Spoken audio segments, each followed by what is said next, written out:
Hi, this is Dan Sullivan, and Steve Krein is my podcast partner for the Free Zone Frontier. And one of our entrepreneurs, Howard Getson, who lives in Dallas, and Steve is in Manhattan. I'm in Toronto. And we're going to talk about a very, very interesting entrepreneurial approach by Howard. My experience with Howard goes back about as long as my experience with Steve in the late 90s. Howard is using something new for a lot of people, the whole notion of AI or artificial intelligence, and how he's combining that with how you can accelerate your understanding of hedge markets. So it's a fascinating thing. Steve, any comments? Because you've known Howard for longer than I have. Yeah, a little bit longer than you. First of all, thanks, Dan. It's always great to be here. And I'm excited for today's podcast discussion with both of you. And Howard and I go back at least my entire life, 51 years as of this past Sunday. Howard and I are, I don't know if it's first cousins once removed or second cousins, but our grandmothers are sisters, were sisters. So we obviously grew up together and ended up in Strategic Coach completely separately 20 plus years ago. We grew up in the same town, Cherry Hill, New Jersey, and then we had our summers at the same beach, Ventnor, New Jersey, Margate, New Jersey, but right there on Atlantic City Island. And so I've watched Steve his whole life. Mm-hmm. You're a few years older, right? I am. I'm 57. So, yeah. Howard, I've always had great conversations with you. I mean, quite apart from the design discussions that are in Strategic Coach. In the spare time, in the breaks, in the mornings, in the evenings, at dinner, and at other events, we kind of zero in on each other and just talk about a lot of things. So one of my great pleasures in life is long time, continuously improving conversational partners, and you're one of them. I appreciate that. I feel the same way. And frankly, one of the best benefits that I get from Strategic Coach is the certainty of knowing that I'm going to have an elevated conversation with interesting people about stuff that I wouldn't talk about somewhere else. And the uncertainty is that I never know what it's going to be about or where it's going to go, but I'm always surprised and happy. Howard, you've let us in on the inside in your thinking about your breakthrough of applying really something that you've been working on for as long as I've known you, the use of artificial intelligence as actually a little bit of an advantage. In other words, it's an accelerated advantage that you can have when you're dealing with just the sheer complexity of the stock market in general, but also how do you hedge against certain kinds of risks? Yeah, so it's funny. I run a hedge fund, but I don't self-identify as a hedge fund manager. I'm a technology entrepreneur. I've been the CEO of a tech company since 1991. I got involved with Strategic Coach in the mid to late 90s, and it's been life-changing. So many of the most important thought processes or things that I think are part of my DNA really have a ton of DNA back to you in Strategic Coach, whether it's unique ability or so many of the other concepts. But you chew them, you swallow them, and you mutate them a little bit, and they become yours.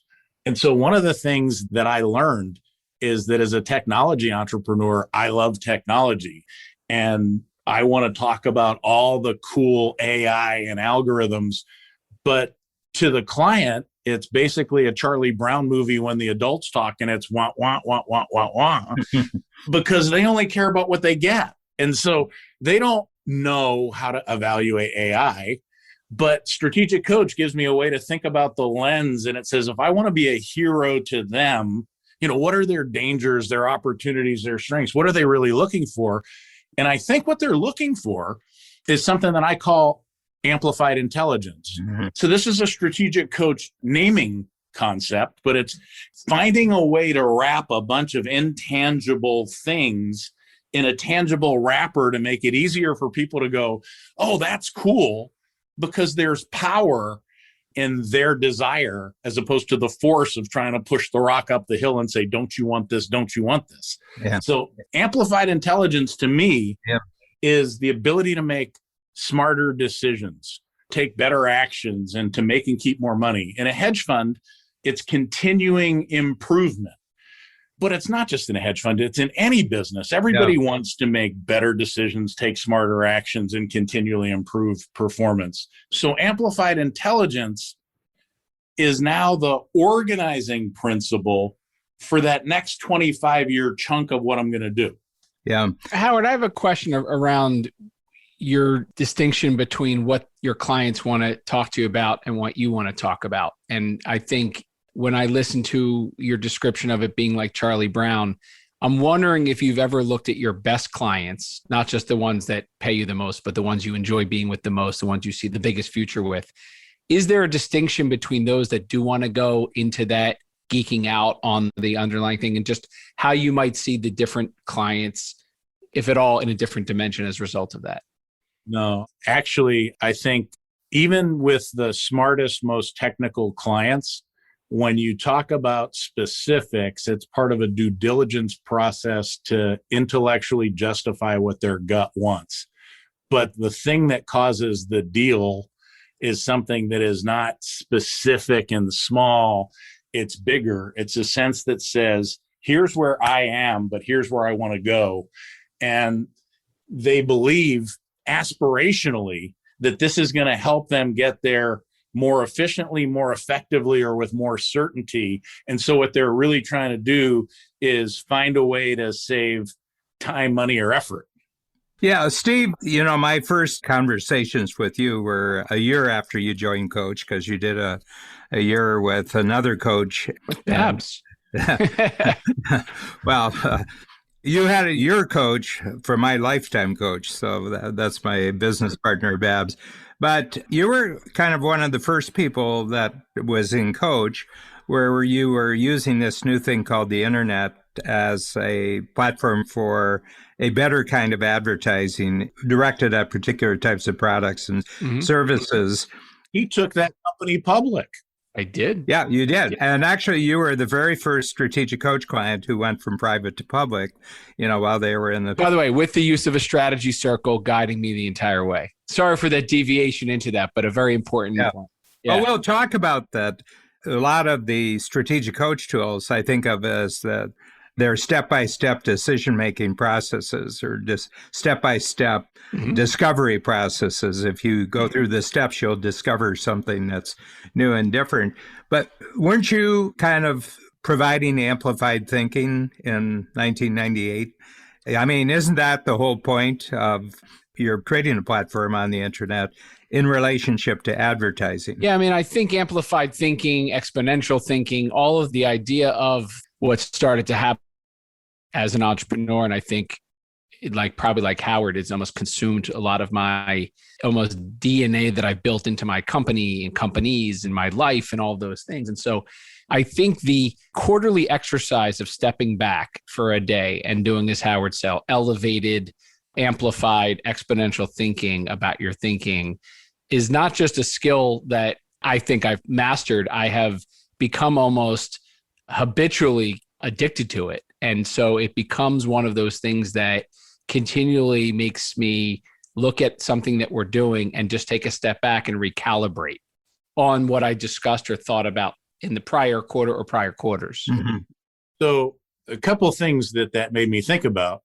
And one is, in the who, not how methodology, you're basically saying, just because I know I need a capability doesn't mean I have to figure out how to do it. Wouldn't it be cool if instead of me doing it kind of as well as I could, if it's not my unique ability, I find somebody else who can do it better? So if you're a simplifier, you're looking for a multiplier. But with technology, you can actually create a technology that's a substitute for that who, and the technology can be the multiplier. So the company he took public was a way to do contests, which was a lead generation tool. So the technology was actually a multiplier, even though he was a simplifier. Yeah. It's funny because I didn't think about it at the time that way, of course, Howard, what you just described, but I've always seen technology. And I think that I'm a tinkerer and an early adopter of things, even as they're being concepted and just launched in beta or alpha version, because I've always seen technology as a who. It's interesting because, again, I've never thought about the way you just described it, but I'm almost on a lifelong quest on a daily basis for those kinds of magical capabilities that give me the who. Me too. I'm at my core a futurist. And in a sense, I find a path or I create the path. But I found that the best way to predict the future is to build it. And the way to build it is to use a reality distortion engine to basically think about what's possible or what you want to create. And so many people say, but that's not real or it doesn't exist. But the reality distortion engine is actually the reality creation engine in Strategic Coach, because as you think about something again and again and again, you bring order to chaos, and then wisdom comes from the finer distinctions, which comes from thinking about it using these different frameworks. And you start to figure out, well, I can get from here to there. Well, what would be next, or what's possible from there? And if I do that, and what would be the constraint that would hold me back from here? And all of a sudden, you've got a much longer term picture of what you really want. Whereas most entrepreneurs are focused on the challenge or what they don't want. And instead, when you're a futurist, you start to think about leapfrogging from this thing that I love to this thing that would be even better to that thing that I can't even imagine how I would do. But it's obvious that it's going to be available because everybody doing this is going to want to do that. So, yeah, just reflecting on the last year, the last 13 months for us, it has seemed to me, and I really like your observations about this, but there's something weird about the 50 times increase in number of daily users on Zoom. They went from 10 million to 500 million in 12 months. I'm a news junkie, so I'm on the internet every day, and I have 12 news sites of different articles. I'm just looking for well-written articles, where somebody has looked at something and gone in deep with it. I don't necessarily agree with them, but they're thoughtful. They're thought-provoking articles. And there hasn't been a single article anywhere on all the economic media, the business media, anything about Zoom. And I said, wait a minute. I mean, tell me the things you were talking about and ask yourself if they've gone 50 times in a year. And what I think it is, it's an invisible economy. And going back to your reality distortion, I think that every time you do a Zoom call, what I notice is you don't want to chit-chat when you do Zoom. You hate chit-chat, everything. And if we're not creating something new, if we're not moving something ahead on Zoom, it gets very annoying. It gets very, very irritating if something is not moving as a result of a meeting, where in person, you could waste a couple hours before you got around to the point. Actually, another way to look at that, and almost anybody who's listening to this will know it's true, is in real life, people are 5 minutes late or they come in whenever. But in Zoom, if somebody's even a minute late, it starts to create like an agitation, like, don't they know the meeting started? And it's instantaneous because you need to fill that scarce resource with value or do something else. Yeah, I mean, when people are late at all, I say, well, you were in the kitchen. Why were you late? It was 50 feet. You didn't have to go far. There wasn't any congestion between you and your computer. Steve, over on your thoughts about it. As you talk about Zoom or any of the technologies that are a little bit like a who, right? How do we connect with people in an intimate setting where you're looking at each other one-on-one, and there creates an accountability to each other to kind of both be present, be on time, and kind of make use of it. I think about so many different technologies now. I think it's happening with artificial intelligence, by the way, with copy and with writing and with headlines. And it's happening in every aspect of our personal lives. And I think it's really important to note it's 2021. And when we look out over the next 5 or 10 years, I think it's going to be radically different than any other 5 or 10 year period historically, because of that exponential unlocking of physical presence being the required part of the collaboration, which I think was part of it. Yeah, I think you're right. No. The reason I say no is technology is accelerating so fast. If you think about your grandmother, right? Your grandmother was born before cars. Like, she remembers the first airplane commercial flight. They thought that the moon landing was amazing. they couldn't even conceive of some of the stuff that we're doing. But the pace of change is so fast, even within our lifetime. If you think about when Steve Case at AOL was sending out all those discs to get online, who would have ever imagined, even as a technologist, that meant that the way I watch TV would be different, or that people would stop going to movies, or that you could buy a car that way, or CompUSA would go out of business. Mm-hmm. Edges are decaying faster than ever. And what used to be long-term planning was planning for a series of cycles. But those cycles are happening faster and faster. And what was long-term planning is now planning. You've got to be constantly aware of how the recipe for what got you here isn't actually probably useful as the recipe for getting there. It was the recipe for how to be behind, not how to be ahead. Yeah. Well, I think it's one of the reasons why I think the 25-year framework that we've obviously spent so much time thinking about in Strategic Coach is anchored with only 90-day plans on the other side. So when we got into Coach, there used to be a tool where it was lifetime, then 10 years, then 5 years, then 3 years, then 1 year, then 1 quarter, then 1 week. I forget what that tool was called. The bigger future. Yeah, the bigger future. And you knew that the long-term one and you knew the short-term one was right. You just didn't know that messy middle part, right? And I think therein lies, I think, the relaxing of that discipline, Dan, by the moving future the way it's now, which is that long-term direction, but what's happening in the next 90 days. We're working hard, by the way, at Startup Health to think about a little bit longer, like a 2-year thinking as a companion to the 90 days, which is not a replacement of the 3-year thinking. It's a replacement of the 10-year thinking. So 2 years is what 10 years and 90 days is what we used to be a lot longer. I think to your point, Howard, there's a condensing, but there's also an important adjustment to be made on all goal setting. Yeah. But the longer term, bigger future thinking is much more instructive and forgiving than the short term sprints. And so the business people or the entrepreneurs who are so focused on this quarter or this year constantly feel under pressure or threat. And using that long-term, bigger future as a directional compass or a true north heading, it gives you so much more freedom to say, look, we're making progress. Let's just course correct. And it comes from a place of abundance rather than scarcity. It changes the nature of the 90-day sprints. Yeah.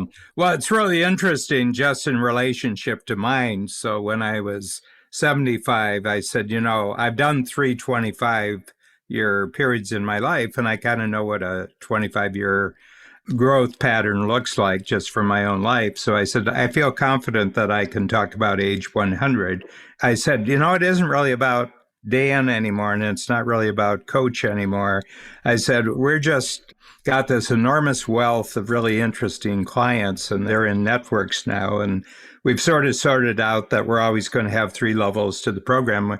So we were right there. And I said, why don't we just make the goal for what the impact of the Coach Network is? If you got all your best, smartest entrepreneurs and they're collaborating with each other and they're bringing in outside collaborations, I said, I think we could have an economic impact of 15 trillion, because 2 years ago we did a survey and we found out that it was about 15 billion. And I said, that's 1,000 times, but, look at 25 years ago, what kind of goals would people have had 25 years ago? And I think what they're actually achieving is quite a bit greater. Plus, you have the technology component, you have the exponential. So if you combine exponential teamwork, which I call collaboration, with exponential technology, I said, I think we can do 1,000 times. And I remember people came out and said, wait, you're hallucinating in Technicolor here. Well, what do you mean? But it's only 10 times times 10 times times 10 times. Yeah. Yeah. But as we've gone along, the book's out there and people read the book and they said, would you be amazed if you had underprojected? I said, it's a useful number. I said, even a raw number is a useful number if it encourages you to grow. Actually, Dan, you're making me think about something. The 10 times mind expander, which is kind of the basis of this thinking of how do you 10 times and 10 times, it starts by saying, look backwards and come up with 5 chunks of how your business got to here. Because obviously later you're going to say, and now let's do 3 more chunks. But the interesting thing is, You can even do this if your business is 6 months old, because there are still 5 stages. Yep. But in a sense, you get used to the pixel size or the chunk of information, and the chunk size of those 5 stages then makes it easy for you to then go forward 3, because you're basically using the same measuring stick again and again and again. But the trick to strategic coach is you do it longer and longer, is your chunk size gets bigger, which means you can start to see further and further into the future, because you suspend your own disbelief and you start to understand that, yes, even though it doesn't have to be precise, I can still use that unit of measure forward and forward and forward, and it's still instructive and useful. It's a huge benefit. Yeah. Yeah. I think the big thing is that you don't realize that your social environment is changing during this. Okay. And what I mean is that you split apart from some people who don't speak your language. They don't have your aspirations. And what I notice, and I bring it up as, what did you discover in the last year about people that you thought were going to be lifetime associates, lifetime, and it turns out that they're not going to be, just because of the way they responded to the last 12 months. And then people say, well, it seems like kind of cruel and everything else. I said, yeah, but you've been doing it all your life. I mean, how many of you, there's one important date on your calendar every year, and that's the reunion of your first grade class. You make sure that if you don't do anything that year, you got to get back and talk to the 50 or 100 kids that you went to first grade with. Yeah. I said, You left them behind. You left your high school people behind, your college people behind. You've been leaving people behind. I'm just saying, you probably did it unconsciously and it was sort of reactive. And I said, why don't you just draw lessons from it and make it proactive? So you had that same concept going back to the opportunity filter, when you said, not only who values us, but who's going to refer us, who helps us be more of our unique ability, those kind of things. But when you think about who was successful or not successful last year, you realize that some people were victims where other people were creators. Some people found excuses, other people found a way. Some people were destructive, other people were constructive.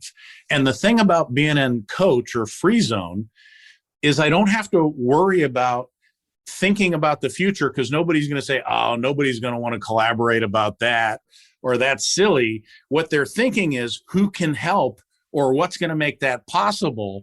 And instead of somebody sucking the wind out of your sails, it's helping you move forward faster. Yeah. Steve, you and I had a conversation about halfway through last year of what you were discovering, just based on conversations that were really useful to you during that, the first 6 months of COVID, and things that you're saying, this is really negative. This isn't helping anyone. Yeah. I mean, I think there's a chasm in relationships that were caused by COVID. And I think a lot of political things that occurred over the pandemic, issues related to the pandemic, that I think has splintered a lot of, or made it easier to see the gap between friends, teammates, customers or clients or investors, and almost make it easier to see whose batteries included and batteries not included for you, who's making progress despite all the setbacks and has not allowed both the negative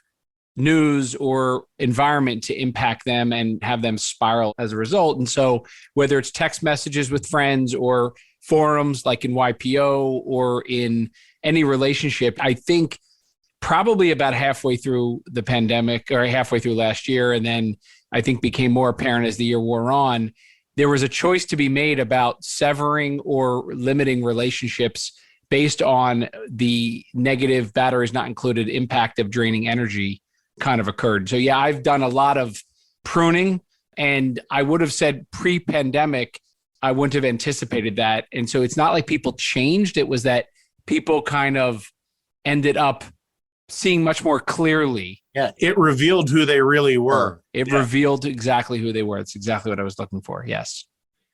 Yeah. I've always talked to my team, the coaches, and I've often talked to our salespeople, and also we have our program advisors. And I said, I think that we have two kinds of entrepreneurs in the program, and one of them are growth entrepreneurs. It doesn't matter how much they grow. it's just the beginning of the next stage of growth. Any growth stage they finish is just the beginning of the next growth stage. And it's lifetime. I think they're lifetime with this mentality. I said that I think there's another group, and they're a bit deceptive, that I call them lifestyle entrepreneurs, that unbeknownst to us, they had some status goals. So when they came into the program, they were very eager to use coach concepts, and they were very motivated, and they kind of looked like the growth. Like they have a thermostat that says, I'm already hot enough. Yeah, that's a wonderful metaphor, because that's exactly what happened. And it was a particular type of house in a particular type of neighborhood. It was the number of houses you had. It was all kinds of status symbols, including where your kids went to school and what clubs you belonged to. And when they hit it, that's it. That's it. And they're into maintenance. They're into sustainability when they hit that. And when they hit the COVID wall, they had no future that would pull them through. They had no bigger future that would pull them through. And I think that people who kind of thrived on it is that actually they got better access to their better future because of what was happening in the rest of the world. What do you think the dynamic, though, was, Dan, between formerly ambitious growth entrepreneurs or others who almost because of COVID or in the midst of COVID almost reverted down to a different level? In other words, this to me separated those ambitious growth entrepreneurs even further, because I think there are those that somehow became not growth or ambitious as they had once been, almost lost their way. So it wasn't like that's what they were, it's who they became. Yeah. Yeah. Well, I think it's the Chris Voss. I think it was at our summit in the symposium last year. Yeah. Yeah. And somebody asked him the question, when you have a crisis like a hostage taking situation, he being one of the lead negotiators for the FBI, I said, do people really rise to the occasion? Do you notice? And he says, nobody rises to the challenge. He says, nobody rises to the challenge. They just revert to their highest previous level of preparation. Yeah. And having a bigger goal all the time is your previous level of preparation. So if you think about the bigger future as a North Star that calls you forward, okay, then no matter what's happening in the trench, you put your head out of the trench to say, where do I want to go? Mm-hmm. Too many people kept their head in the trench and they said, well, I can't do the stuff that I normally do. And they spent their time watching the news or focusing on scary times, and their cycles were taken with unproductive things, where other people took the freedom, the time, the money, so many different things, and said, what can I do? Or what would I like doing? Or what could I do that would actually take my mind off the cavalcade of horrors that surrounded us? Yeah. And you saw a bunch of people have the best year ever last year. Yeah, I can test this out on both of you because you have, background going back to grandparent level, both of you, and you were in the same geographical area. That there was a book written in the 1960s called The Lonely Crowd. And he was just making an observation of about 100 years of Americans. And he said, when we started this, so he would go back to the 1920s. He was writing this 1950s, 1960s. And he said most people were tradition-centered. In other words, they came out of could be an ethnic tradition, and that pulled them together. It could have been a religious tradition. It could have been the size of their community and what their community was. It could be the main occupation. But he said they have things that you could count on predicting forward. And therefore, if you got a hold of the first principles for your tradition, you were going to be okay.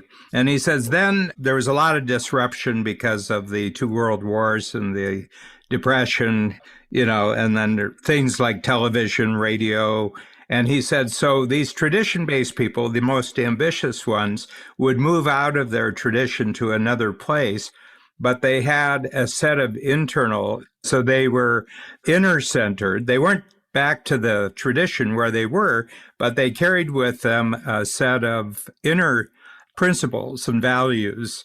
Yeah, it's called locus of control. Yeah.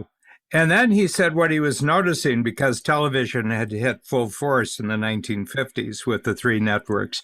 And he says, what I'm noticing more and more, that people's notion of who they are is actually determined by other people's opinions. They're outer centered.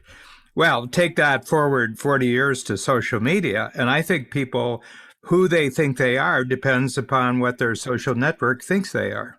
It's also what they're exposed to or what they think is possible. The reason divorce got so popular is that television shows and movies showed you that you didn't have to grow up in the town where you grew up and you didn't have to stay married to the person that they put you with. It created a sense of fear of missing out, or I only live once, or however you want to look at it. But it isn't necessarily just the external locus of control. It's you get to see the choices that other people make and you compare it to the choices that you've limited yourself to make. And it creates a whole different frame of reference for you. Just so I want to say that I think in every society, there's a group who are entrepreneurs. And I think entrepreneurs are far more inner-centered than the general population that they were born into and grown up, the generation. What people would think about, the fact that I became an entrepreneur, it wouldn't have any effect on me whatsoever. And I feel that about both of you. I've got a 20-year viewpoint or perspective when I look at both of you. And it seems to me you're always being guided by something on the inside, not by other people's opinions. Sometimes to a fault, by the way. In other words, unapologetically, we want what we want. And from the outside, it might not even look like it's that clear to us. But I have found that to a fault, it's always been just we want what we want, and that's what we're doing. Yeah. The thing that distinguishes somebody like Stephen as an entrepreneur is that he's smart and he believes that he can achieve anything that he commits to. But instead of using just his head, he also is heart-centered. And so the difference between a good entrepreneur and a sociopath is really small, but it's the fact that you're optimizing on doing well for others rather than doing what you want. And so somebody like Stephen is thinking about, how do I create value? And then as I do that, how do I profit from it? Rather than how do I profit and what should I do? And on my terms. Yeah. Right. On my ideal day, week, month, life, team, etc. And also you're the buyer, more and more you're the buyer, I think the big thing, people are saying, well, how do I know that I'm a buyer in a negotiation? I said, well, who's the person who can walk away? Yeah, it's an important distinction in all relationships. Yeah. Yeah, who can walk? That's the buyer. Actually, it's not just who can walk, Dan. It's the internal locus of control to say, I can create options. And as soon as you create options, you can choose. Yeah. You don't have to walk. You can choose. Yeah. But, it gets communicated that one is based on need and the other one is based on want. Yeah. Hey, Howard, I have a question. It's actually a little bit going back to why you're an entrepreneur, because, your dad wasn't, my dad wasn't. Right. And I'm taking a little bit of what you were just describing, Dan, about like the origin of how we all ended up first generation entrepreneurs in our families. You know something about your ancestors. They visited an island in New York Harbor. They got off a ship and visited an island, and that's how they got here. They went through Ellis Island. Yeah, they really did. Yep. My grandfather was an entrepreneur. It skipped with me. But there is ultimately an underpinning of entrepreneurial thinking, even before it was called entrepreneurial thinking, that I think I've always been obsessed with. Yeah. For me, I think a lot of it came with this concept of being smart enough to think ahead and saying, I want this thing, and the world saying, no, you can't have it. And I was like, yes, I can. And at a certain point, realizing, well, if I really want it bad enough, then I'll create it. And in the beginning, you only have the muscle or the agency to do it at this level. And again, as you become a more and more experienced entrepreneur, you realize that your reach is much bigger, and it doesn't all have to be done by you, but you have to decide how you're going to focus your energy, resources, and influence to create the things that you want to create, but realize whether you're doing it consciously or unconsciously, you're still creating the life that you're leading. Well, I think it's the desire for freedom, too. The 4 freedoms are really the big thing. Increasingly, over the last 10 years, I'm having entrepreneurs in the program ask if they can talk to me because they've gotten an offer from someone to buy their company. I just want to tell you this, how I answer that. And I said, well, did they send you a proposal? And I said, yeah. I said, well, turn to the page that says, first of all, after you sell, do you have to show up? And they said, yeah, it's 2 years. They want me around for 2 years. And I said, well, turn to the page where they describe what you have to do over the 2 years, I mean, do you get free days? Do you have work hours? And they said, yeah, but it's a big check and everything else. And I said, no, because I'll tell you something, you're an entrepreneur. You've always been an entrepreneur. And the day after you seal the deal and the first day you got to be in their office, they hate you and you hate them. And you got 2 years of hating, and your former staff who were there, they're very, very confused. This is a big differentiator between strategic coach and other things. So Stephen is a very happy member of YPO, and I hear him mention it all the time. But YPO is not strategic coach because YPO is a third entrepreneurs, a third family business, and a third professionals. And a lot of those professionals really dig those long-term contracts where they're the hired gun who does whatever. But it's the entrepreneur that really defines who they are based on what they're creating rather than what they do. Yeah. I mean, I've got 2 cases in strategic coach of entrepreneurs, and they're really good entrepreneurs. And one of them is the heir to a very, very wealthy late 19th century, all through the 20th century. And he's an heir to that, and he wouldn't have to work for the rest of his life because of the trust fund. Okay.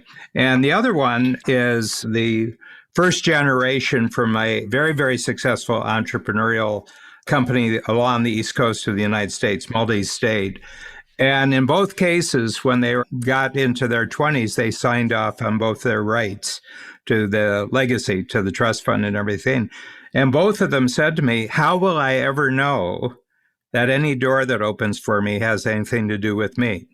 That's an entrepreneur. The entrepreneur is that you want to own your own agency in the sense that you're the one who's taking action. You're not reacting to something, you're actually creating. And my sense is entrepreneurs are the ones who just want the most personal agency that you can possibly have in the lifetime they have to live. You used to have a tool called the Value Creator, and it was a great lens for entrepreneurs to think about the capabilities and the things that they were creating. But you're right. I actually believe that that's the distinction between what makes an entrepreneur an entrepreneur. And it's actually a force function, because I think in real entrepreneurs, it's like a genetic compulsion that you must. Well, my sense is that we don't know the impact that we have on other people because our only experience of our life is actually us moving forward and taking risks and everything. But you come into a group of people who don't do that, it's like a force field. They have to pay attention to you because you're the strongest force in the room. It goes to the very issue of the certainty-uncertainty thing. I mean, you're already confident. Now you're doubling down with certainty. I mean, you were already a powerful force. Why do you have to be an overwhelming force? Let's pick on that uncertainty part of that equation, though, because I think the exercise that we've been going through over the last few months in Free Zone, and I think a little bit in 10X. Oh, no, 10 times they all do it. Yeah, is certainty and uncertainty, and how comfortable I have always been with uncertainty. And I think the tool for me gave me a home to put all of the uncertainty in not only my head and get it down on paper, but even give it a home in my conversations. And by doing so, shift it from an area of either ignoring it because it's kind of, just uncertain, but the acknowledgement creates confidence around uncertainty. And I'm very comfortable now, several months in, to going through the exercise of owning the uncertainty in every situation proudly. Yeah. Dan likes to say that the way to show you're an expert is to ask good questions rather than to give answers. And in a sense, the uncertainty is the target that lets you see where you need better questions. But the word uncertainty is unfairly a negative word. In this tool, the certainty and uncertainty, I like to link them as part of a spectrum. Yep. And I use it before or after. So for example, I may be certain that I want to do this, And the uncertainty doesn't have to be a negative. It could be what's possible. And do I want to go this way, or that way? Which scenario is better? But on the other hand, the uncertainty might be, this is the need, and I'm certain I can fill it. So even the word uncertainty is tough. It's almost like ambition. If you say somebody is ambitious, a lot of times people think that's a pejorative. The word by itself doesn't have a valence. It's what you use it for. Yeah. I'm really noticing, there's sort of a sub-conversation on this, and, we can go fully into it. But I said, my goal for you, so I did my last workshop of the quarter, and the new quarter starts first week of June. But I finished a quarter, and I said, I've got a goal for you 1 year from now, that right now a lot of you are saying, certainty means I'm really confident, okay? And uncertain means I'm really vulnerable. And I said, a year from now, I'd like you to switch that you actually feel more vulnerable about what you're certain and you feel more confident about what you're uncertain. Yeah, because your edge is going to decay on the stuff that was certain, and you're certain that the stuff that was uncertain is where the opportunity is. Mm-hmm. Yeah. I think some entrepreneurs have always been comfortable sharing or communicating, conveying that uncertainty. I haven't been. I mean, I think I owned on the last workshop that was a big breakthrough for me to own it from the perspective of A, it doesn't show weakness, but B, I think many times my team or others might think I hadn't thought about. And so they would end up in my conveying of something I'm really confident about, think in the back of their mind, yeah, but I didn't think about this and that and that and that.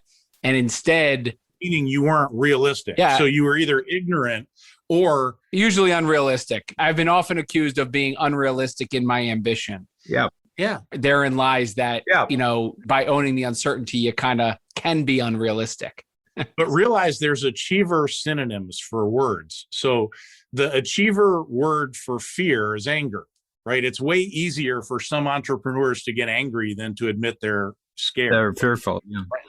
Yeah. And so uncertainty seems like a weak word, but possibility seems like a strong word. So if you're having trouble with the word uncertainty in this thing, think about what's possible. Yeah. And you might get a different answer. I'm actually really happy with the word. Yeah, but language is language, and language is kind of like the blockchain, and I'm using that as an example. They said, well, what is the blockchain? I said, well, think of language. I said, that we have words in the vocabulary. And if you want any agreement that moves forward, everybody's got to pretty well accept the same meaning of the word. I mean, you can do your own thinking about a word on your own, but if you got a team effort and you got a goal, you got to believe that the words really mean something. Okay, so my attitude towards this, first of all, Steve, I'm in exactly the same position as you are. My team was coming, they said, Dan, we never knew you were uncertain about anything, And I said, it's so refreshing to know that you're uncertain about things, because we always feel like we're kind of slackers when you go ahead with something that we're not feeling all that certain about, and you do it. So what I realized was I developed that when I was on my own, when it was just me out in the marketplace. The biggest job I had was motivating myself out of bed in the morning to go out and face some more rejection. So I learned how to deal with that, but I never thought about it when I have 120 team members. Dan, as you said that, it occurs to me that one of the reasons this tool is so great is people can think that they have agreement because they use a word like red. But if I ask 20 people what red meant, somebody might say it's a color. A trader would say it means loss. Somebody who's Chinese says it means luck. Somebody who's emotionally intelligent might say it's love. Yeah. But if you chunk high enough to where there's agreement, so if I said, hey, in the context of traffic signs, what does red mean? Almost everybody knows it means stop. Yeah. The trick is you have to use a tool that chunks high enough where people agree. And then as you move down to, and then what, you can quickly get to where you're uncertain and where the opportunity is. But it's way more instructive and helpful if you first start from a position of agreement, so that you can then move to where the possibility or uncertainty is. Totally agree with that. Yeah. Anyway, this is a nice time for a episode shift. So I just want to say how much of this just been a fantastic discussion. I mean, we've got some real chemistry in this room, and I just have to look at more of my clients that are cousins, and then I bet I can have podcasts. I looked on 23andMe. I think Howard and I are like 3.94% shared DNA or something like that. Yeah. But what's interesting, Dan, and I don't know how many relatives you have in coach that didn't end up in coach because they're relatives. They ended up, despite the fact they're relatives. Yeah. We kind of reconnected. Right. We would see each other on certain family occasions, but never on a regular basis as adults. Yeah, because I'm 8 years older than him. So when I was 18, he was 10. Yeah. Yeah. So it's been an honor to be able to spend every quarter both with Howard, but also seeing some of the commonality we have familial on our thinking. So, yeah. Your takeaway, Howard, from the discussion? Strategic coach has always been the favorite room for me to be in. And I use the notes that I take as proof. I take notes because I'm a little bit OCD and I'm going to do it anywhere. But the notes that I take in Strategic Coach are a different quality, and I value them differently. I store them differently. I access them more frequently. I refer back to them. I keep wanting to share them. And all I can tell you is it's like the definition of obscenity. You know it when you see it. There's a difference. It's a meaningful difference. Yeah. Yeah. I feel that too. And I feel that I've been firmly convinced all my life that new realities get created out of great conversations. Yep. And the last thing is, unlike most places that are trying to teach you things, most of your exercises are a trick, because the thing that you thought was the exercise is really the raw material for the real exercise, which is now think about your thinking and what's your insight. And it's the same thing we talked about at the end of chunking higher to the point of real certainty. There's thinking, there's feeling, and there's knowing. And one is head trash, the other is emotional trash, but knowing is something that you can really build upon. It's solid.